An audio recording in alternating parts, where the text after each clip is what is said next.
Well, hi everyone and welcome back to Dad's Shed.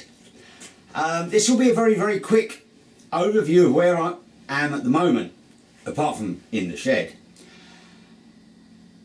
I have now got this in place.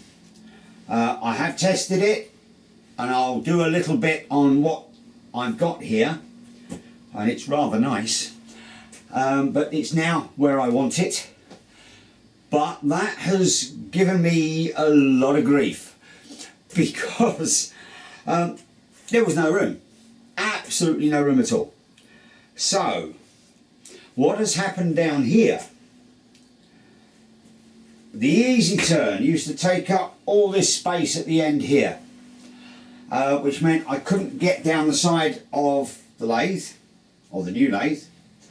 I couldn't put it where I really need it to be, which is actually going to be about 6 inches further this way, so I can actually get around the back of it. So over the last 2 days the easy turn has been slid across. It's currently still sitting on a couple of pieces of 3mm thick by 4-inch wide steel strip, and I've put it on that, and then I've been able to move it across with a pry bar.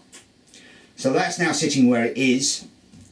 I bought the tool cabinet that came with the Colchester at the end here, and I put some of the tools that have come with it on there.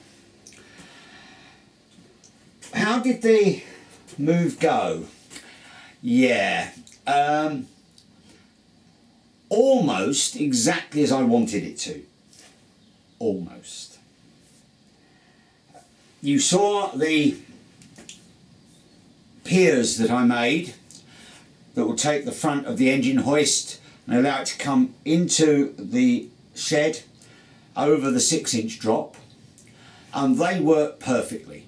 And the first thing I did last week was to put those in place, measure out, clamp them where they needed to be, and check it with the engine hoist and the new front end that I'd made to do the job. And that was brilliant.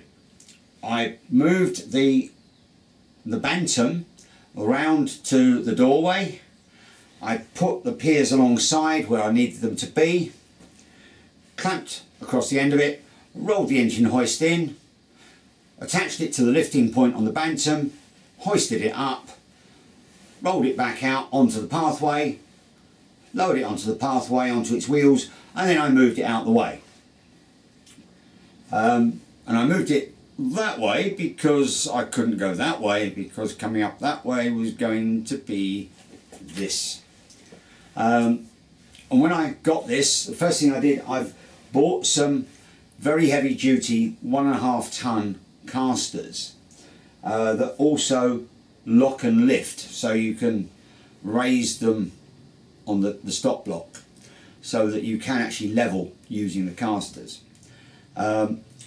But I put them on that, bolted them in place, and then I was able to carefully lower this down outside when I received it, and push it in with a pry bar so it was under cover. So having moved the bantam out, I then pushed this beastie up my pathway, which is just wide enough, so that was quite interesting. And I also found the bad bits of concrete in the path as well while I was doing it, until I got outside, and then with a friend of ours I rotated it round through 90 degrees. I actually went past, came back onto a piece of 1/8 steel sheet that I'd laid on the grassed area, rolled it onto that, aimed it at the doorway, brought the engine hoist around to the back of it, and the nice thing was that the new front end I'd made fitted very neatly around the back of this, enabling me to get the engine hoist exactly where I wanted it to lift this up. So we then rolled it forward, used the engine hoist to take a little bit of the weight, and pushed it in so that the front of this was over the 6-inch drop, and the back was still out on the concrete, the back wheels. And we lowered the front end down onto the ground, so it was on its wheels at the front and the wheels at the back.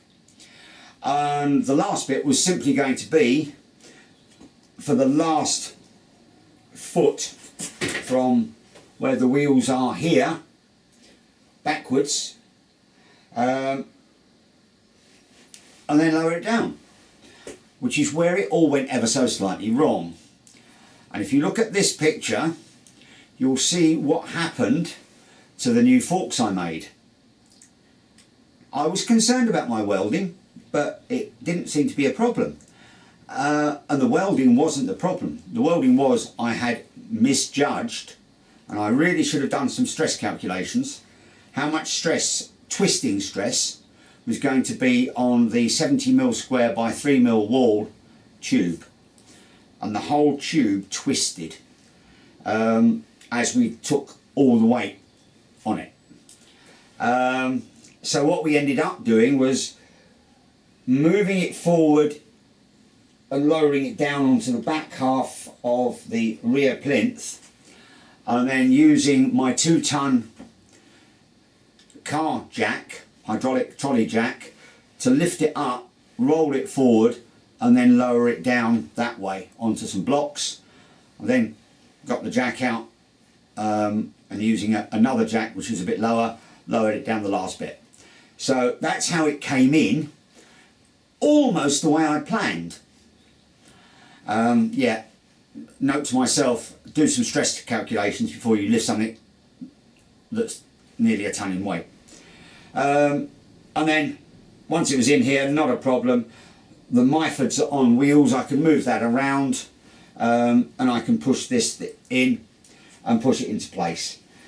I've got the rear levelling bolt down on this side and the other side, and I've used the levelling casters to level it up, and I've put my precision level on it, and it is level, and it's level all the way along the bed, and if I move it up and down on the cross slide, it doesn't deviate, so I'm really pleased with that. I've now got this out of the way. The Myford is, I'm happy with it where it is. There's enough room for me to work around it, and I've done a little bit of work on that already. And the last thing I'm doing, because I have learnt from this, and that is, in a small-ish shed with a lot of equipment, you need to get around things.